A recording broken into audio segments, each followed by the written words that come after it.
this little piggy promised this, and this little piggy promised this. This little piggy promised all of these things, and this little piggy, this little piggy, this, good Lord, this little piggy is French. So already a lost cause. Moving on. What? Do you think this voice is just for show?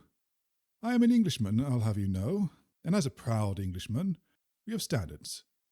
And one of those standards is sticking it to the French at every available opportunity. So, screw the French, those snail-loving, frog-eating, ungrateful surrender monkey. Now, in fairness, most of these politicians, at the time of making this video, have only been in office for a relatively brief period of time, so it is very possible, if not highly unlikely, that each of them will in fact fulfill every one of these campaign or manifesto promises.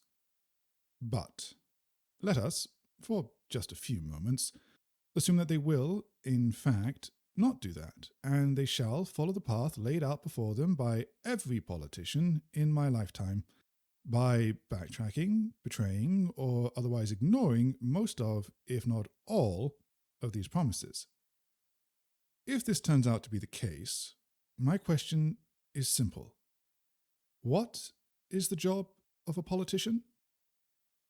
An age-old question, as old as politics itself, and one which will have a different answer depending on who you ask, where you're asking it, as well as when you're asking.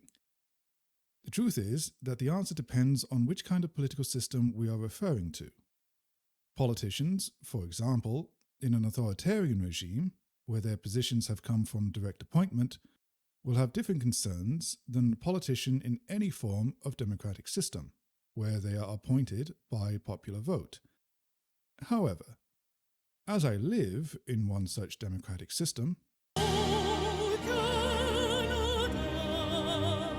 my focus will be on these forms of politicians. So, to be more precise, in a democratic system, what is the job of a politician?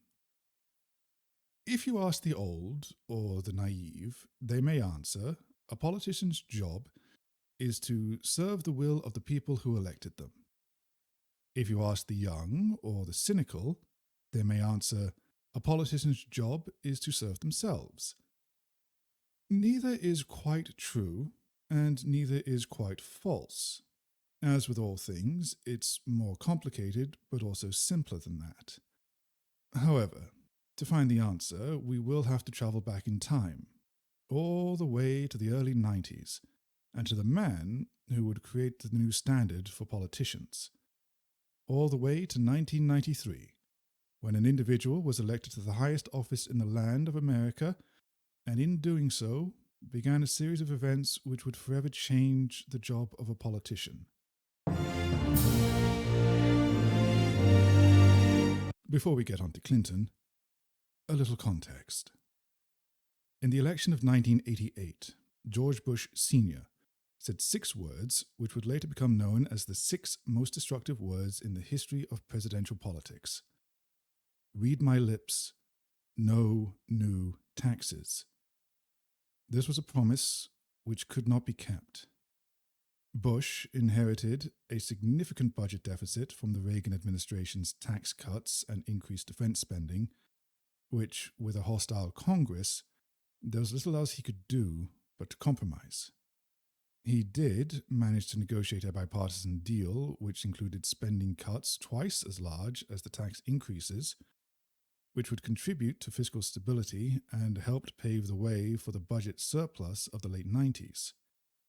This compromise cost him dearly, as the broken promise alienated conservative Republicans and eroded public trust in Bush's integrity. It was this loss of trust which William J. Clinton capitalized upon during his 1992 election, with Clinton's campaign running ads replaying Bush's "Read My Lips" line to highlight his untrustworthiness. During his electoral campaign, one of his most popular and most voiced mandates was to serve the forgotten middle class by lowering taxes. Always a good promise, and a promise once made by his running opponent and then incumbent, George Bush. I suppose Bill didn't see the writing on the wall and may have believed his electoral propaganda, thinking that Bush actually did lie during his election in '88, as opposed to encountering a hostile Congress and being faced with the full extent of the country's financial situation. Despite this, Bush still managed to fulfill the overall goal of getting the nation's finances back in good order, even if it did come at the cost of him breaking his promise. None of it mattered, though, because in 1992, Bill Clinton was elected by an overwhelming majority in the Electoral College, 370 votes to 168, as well as getting 42.9% of the popular vote, next to George Bush, who only received 37.1%. The message was clear. The forgotten middle classes had spoken. They had lost trust in Bush and believed Clinton would follow through on his promise of less taxation. But, surprise, surprise, Clinton encountered the same fiscal problems as Bush. The Clinton cabinet believed that they could keep the traditional Democratic ideals of helping the poor with reforms to healthcare, paying for these reforms by cutting defense spending and increasing the taxes on the very rich.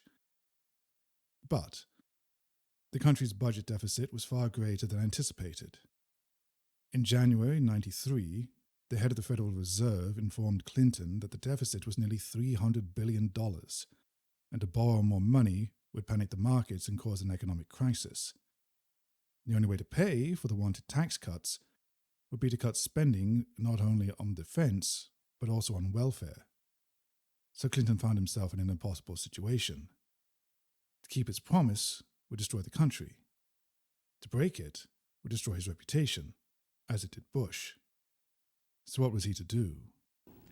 In order to accomplish both increased investment and deficit reduction, something no American government has ever been called upon to do at the same time before, spending must be cut and taxes must be raised.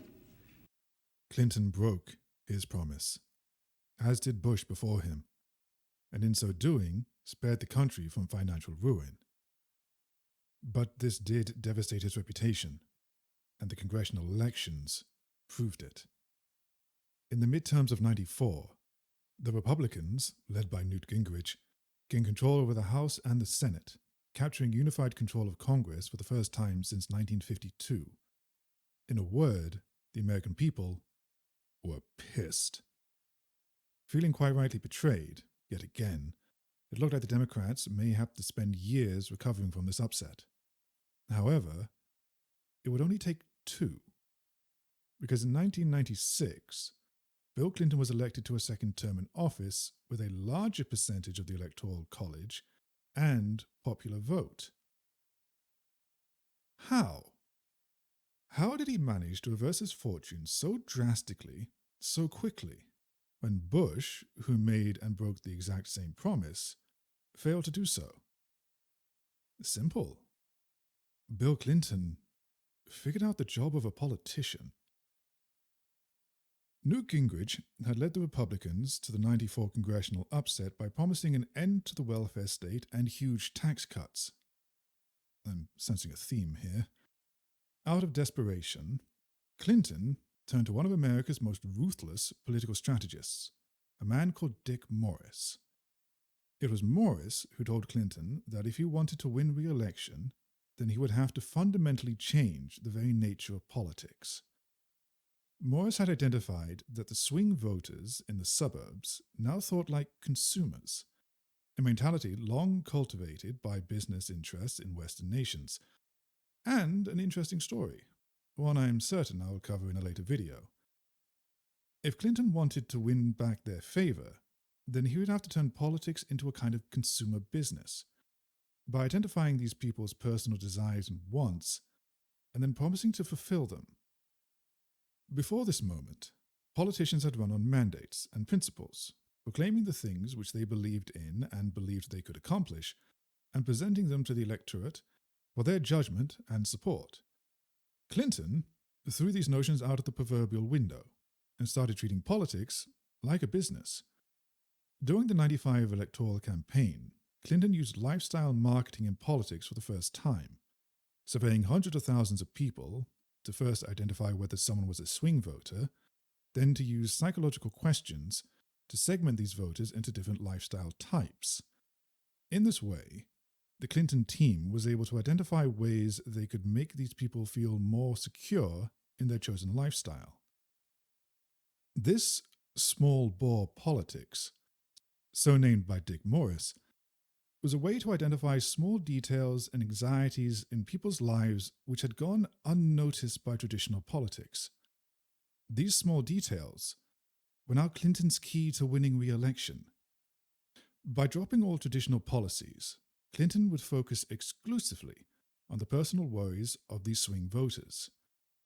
It was this strategy which resulted in such wondrous electoral promises as V-chips being installed in televisions to prevent children from accessing adult media, cell phones being installed in school buses to ease the worries of parents, and promising to reinstate school uniforms. Morris also persuaded Clinton to spend leisure time in the same way and wearing the same clothing as certain swing voters. In so doing, he would reflect swing voters' lifestyles back to them and make him appear more approachable and like one of them. There were no grand policies, no great promises, no principles to stand by, and no mandate to uphold. For as Clinton himself declared, when asked by one of his cabinet members, "What's the point of getting elected if you don't have a mandate?" What's the point of having a mandate if you don't get elected? And there we have it. The answer.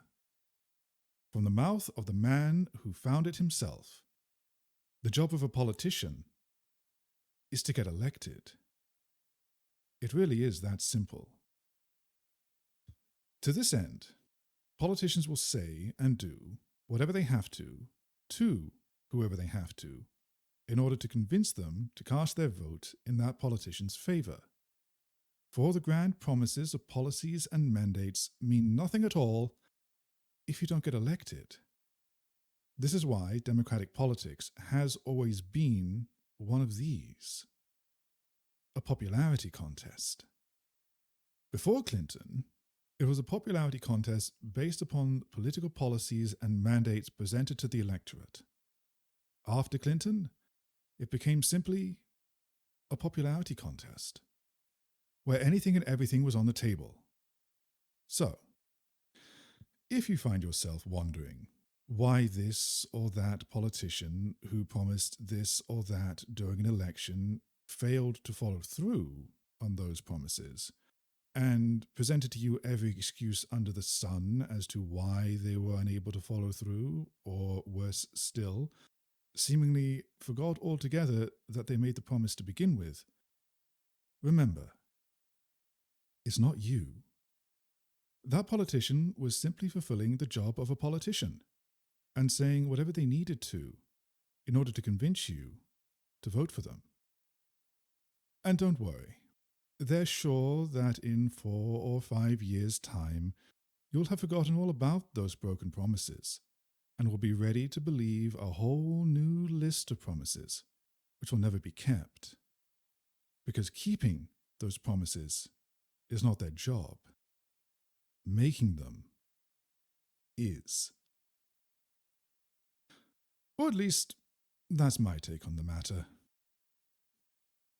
If you have happened to find this interesting or informative in any way, please do remember to like, subscribe, comment down below. And until next time, dear listener, I have been your humble curator. Do see yourself out. I have work to do.